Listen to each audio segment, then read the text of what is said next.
अस्सलाम वालेकुम students. Last जो लेक्चर था वो था हमारा cytoplasm organelles and cellular components, क्योंकि हम उसमें सिर्फ हाफ टॉपिक्स को कवर कर पाए थे, तो इसलिए हम आज इसका पार्ट 2 रिकॉर्ड कर रहे हैं। तो उस दिन हमने जो जो किया था उसमें पहले तो हमने वो टेबल डिस्कस किया था, ठीक है। उसके बाद हमने साइटोप्लाज्म पढ़ा था, जिसके अंदर हमने साइटोमेम्ब्रेन सिस्टम्स को देखा था, साइटोसोल फ्लूइड पार्ट को देखा था और ऑर्गेनेलिज के बारे में पढ़ा था। Then we discussed the ribosomes and the protein production in it. Then we discussed the endoplasmic reticulum, जिसके अंदर हमने प्रोडक्शन और ट्रांसपोर्ट का पढ़ा था। रफ एंडोप्लाज्मिक रेटिकुलम और सॉरी स्मूथ एंडोप्लाज्मिक रेटिकुलम पढ़ा था कि रफ के अंदर राइबोसोम्स होते हैं, they are responsible for the protein production and the smooth endoplasmic reticulum is responsible for the lipid production, ठीक है। उसके अलावा स्टोरेज और डिटॉक्सिफिकेशन का जो काम होता है वो भी यहीं पे हो रहा होता है। ये हमने देखा था कि ये मेम्ब्रेन सिस्टम है, इसके अंदर जो है वो डबल मेम्ब्रेन्स फोल्ड हो के एंडोप्लाज्मिक रेटिकुलम बनी हुई होती है। ये रफ एंडोप्लाज्मिक, ये रफ दिखाई थी और ये स्मूथ दिखाई थी। इसके अंदर ट्यूब्स भी हैं और इसके अंदर सैक स्ट्रक्चर भी हैं और मेम्ब्रेन स्ट्रक्चर्स भी हैं। Then we discuss the Golgi apparatus कि कैसे इसके अंदर वेजिकल्स बनते हैं, कैसे ये नेसेसरी एंजाइम्स को लेके जाता है on the site of action.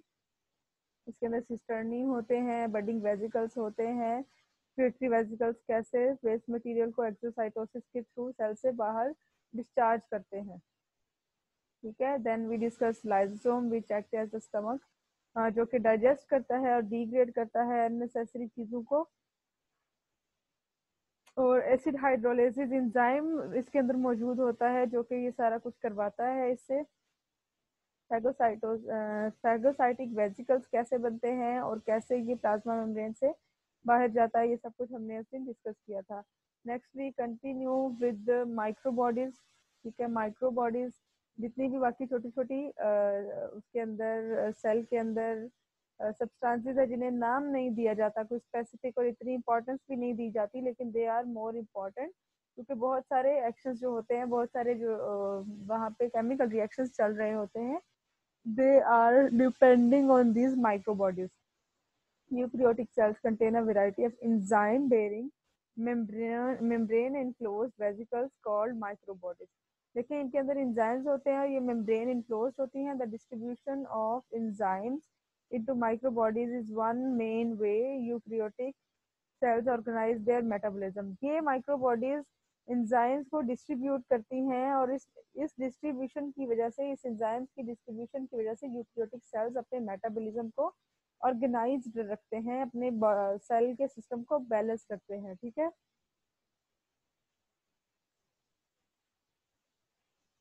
Next देखिए पैरोक्सिसोम की बात कर रहे हैं, तो this is the specific type of microbody. Peroxisomes contain enzymes that catalyze the removal of electrons and associated hydrogen atoms from। अच्छा जी, ये क्या करते हैं पेरोक्सिसोम्स? इनके अंदर एक ऐसा एंजाइम मौजूद होता है जो कि हाइड्रोजन के अंदर से इलेक्ट्रॉन्स के रिमूवल करवाता है। जब हाइड्रोजन पर ऑक्साइड सेल के अंदर मौजूद होती है, उस वक्त क्या होता है कि उसको तोड़ के पानी और ऑक्सीजन बनाना जरूरी होता है, क्योंकि हाइड्रोजन पर ऑक्साइड जो है ये एक रिएक्टिव एजेंट है। ये क्या करता है, ये सेल के लिए नुकसानदेह है।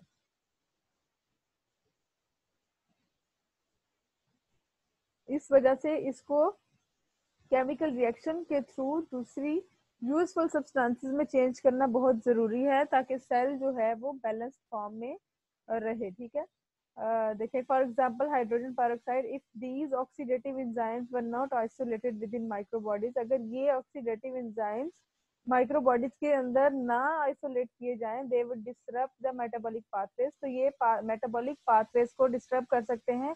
डिस्टर्ब कैसे कर सकते हैं कि वो हाइड्रोजन पेरोक्साइड को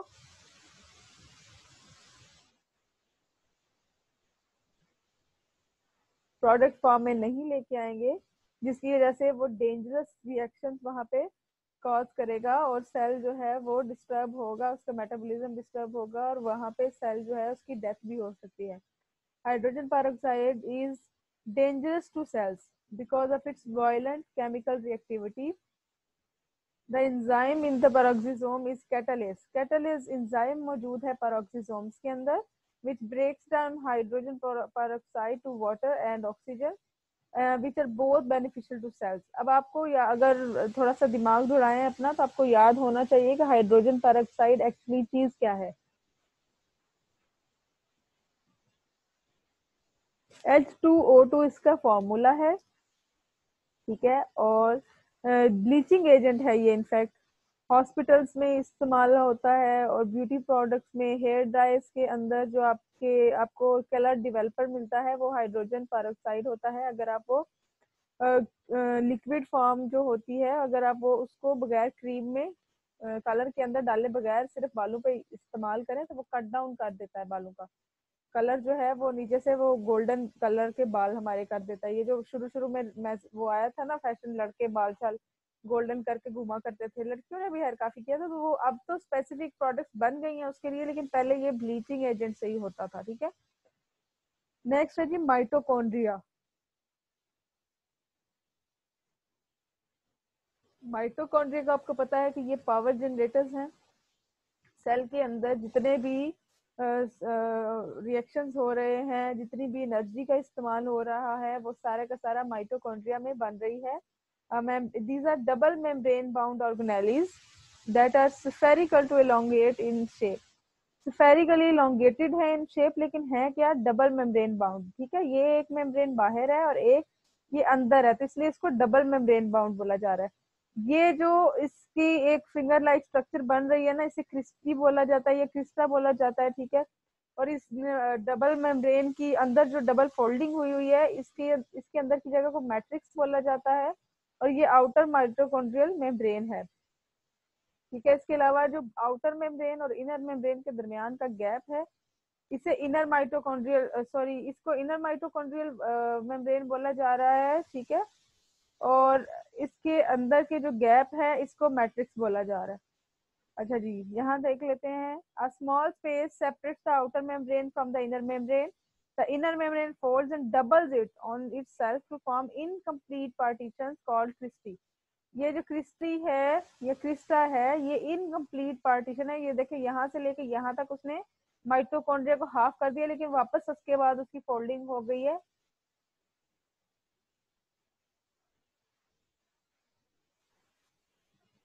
कंप्लीटली हाफ नहीं हुआ, ठीक है।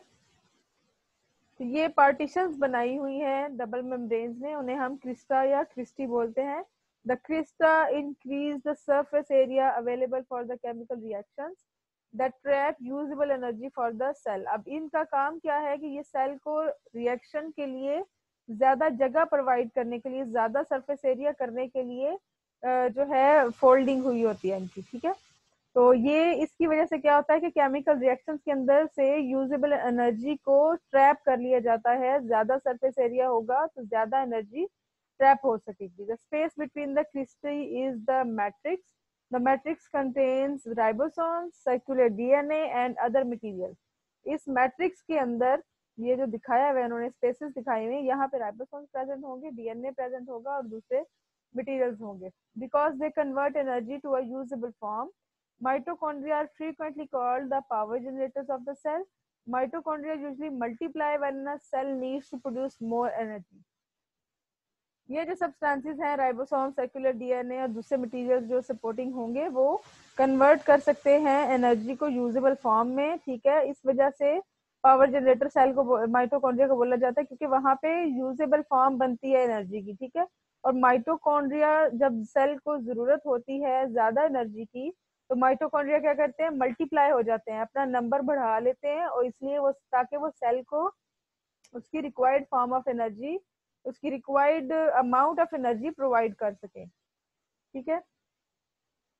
अच्छा जी, नेक्स्ट है जी साइटोस्केलेटन। साइटोस्केलेटन को हमने पहले भी शॉर्ट सा डिस्कस किया था कि इसके अंदर माइक्रोट्यूब्यूल्स हैं, इंटरमीडिएट फिलामेंट्स हैं और माइक्रोफिलामेंट्स हैं।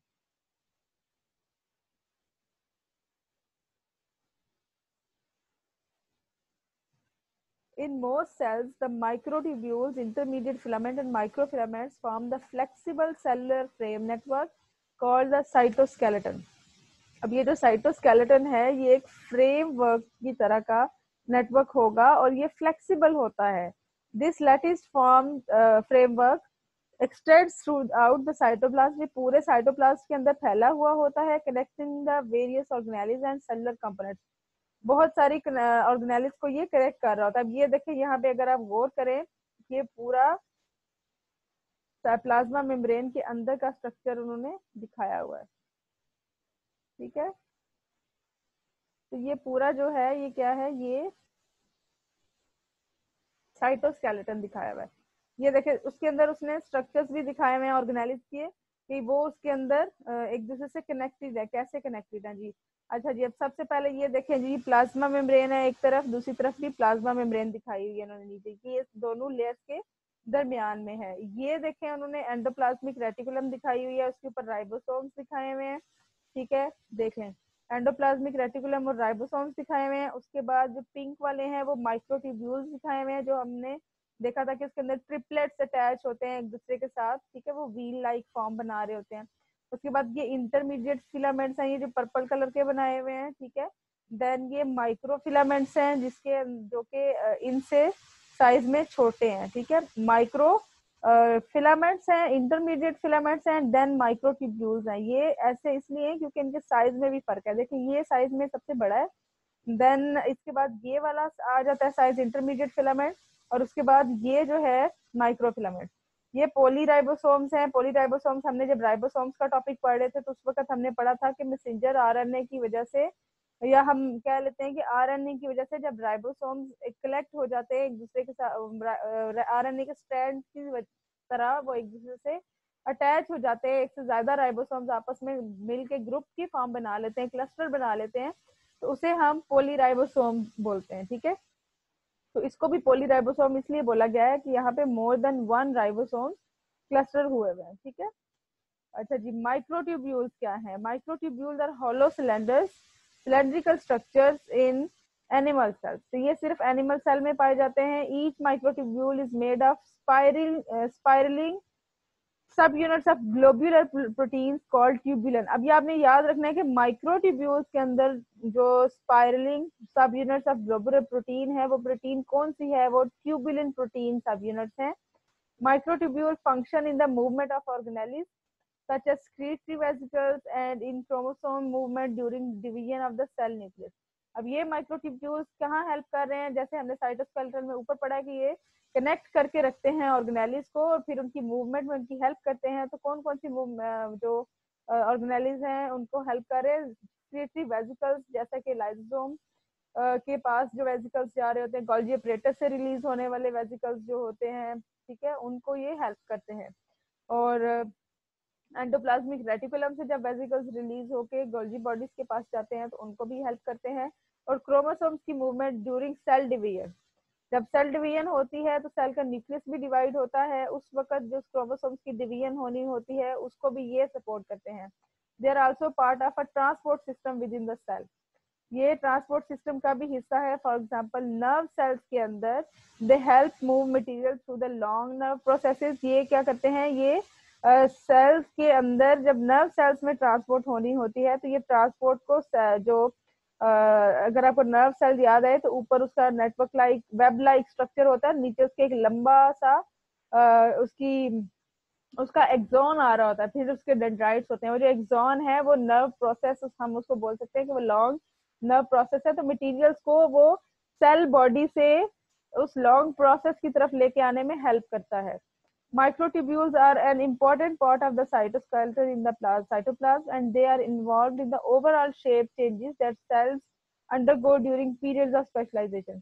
ये सेल की स्पेशल शेप को बरकरार रखता है, और जब सेल को किसी स्पेसिफिक चेंजेस से गुजरना होता है उस वक्त भी यही सपोर्ट करता है कि सेल की शक्ल अब कैसे चेंज होनी है।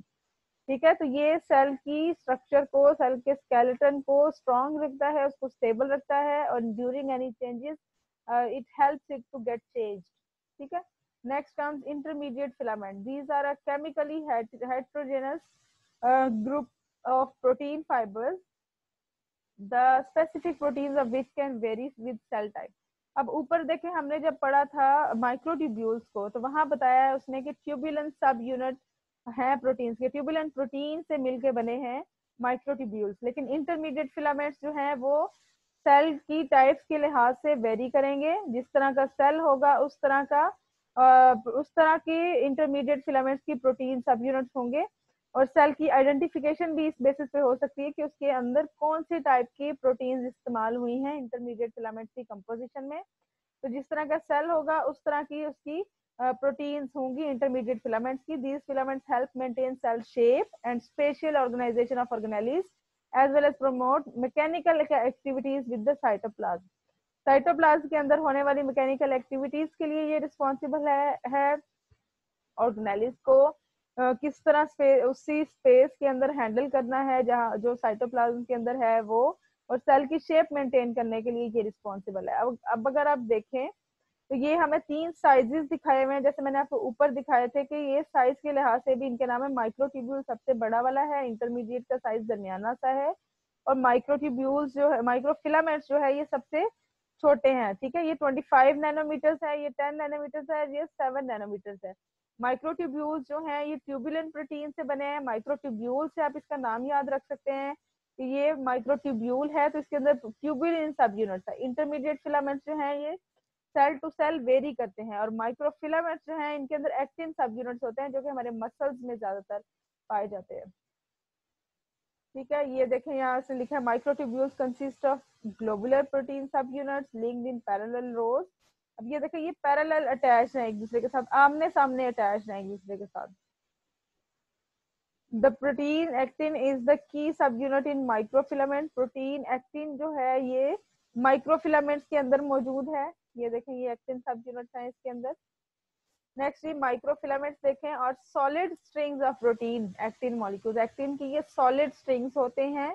Actin microfilaments are most highly developed in muscle cells as myofibrils which help muscle cells to shorten or contract। ये मसल सेल्स के अंदर मौजूद होते हैं और हेल्प करते हैं सेल को कॉन्ट्रैक्ट होने में या शॉर्ट होने में। Actin microfilaments in non-muscle cells provide mechanical support for various cellular structures and help from contractile systems responsible for some cellular movement। जो मसल सेल्स के अलावा सेल्स होते हैं उनमें जो एक्टिन माइक्रोफिलामेंट्स मौजूद होते हैं उनका क्या काम होता है कि वो सेल को सपोर्ट देते हैं उसके स्ट्रक्चर को, और साथ ही साथ जो उसके अंदर सेल के अंदर कॉन्ट्रैक्शन की वजह से मूवमेंट होनी होती है वो उसके लिए रिस्पॉन्सिबल होते हैं। जैसे यहाँ पे amoeboid movement in some protozoa दिखाया गया कि प्रोटोजोआ सेल जो होते हैं उनके अंदर अमीबाइड मूवमेंट होती है सेल के अंदर, तो वो एक्टिन फिलामेंट्स की वजह से होती है। नेक्स्ट हम सीलिया एंड फ्लेजेला, ये मूवमेंट करने वाले ऑर्गन्स हैं। सीलिया हेयरी स्ट्रक्चर्स होते हैं, ठीक है, और फ्लेजेला जो है वो जरा लंबे होते हैं। सीलिया अगर आपको पैरामीशियम की शक्ल याद आए तो आपको याद होगा वो शूज लाइक उसका स्ट्रक्चर होता है, तो उसके बाहर छोटे छोटे हेयरी स्ट्रक्चर्स होते हैं। और अगर आपको क्लेमेडोमोनास की शक्ल याद आती है तो उसके ऊपर वो विप लाइक स्ट्रक्चर्स होते हैं, मतलब लंबे लंबे उसके एंटीनास बने हुए होते हैं। सीलिया मीन्स आई लैशेस, मतलब कि जितनी हमारी आई लैशेस की लेंथ होती है उतने उतने बाल होते हैं। And flagella means whip, small whip. Whip आप समझते हो, जैसे वो तांगा होता था पहले, तो स्टिक के साथ एक धागा सा बांधा होता था, रस्सी सी बांधी होती थी घोड़े को चलाने के लिए, तो वो जब घोड़े को मारते थे उससे उस रस्सी से तो वो चलना शुरू कर देता था।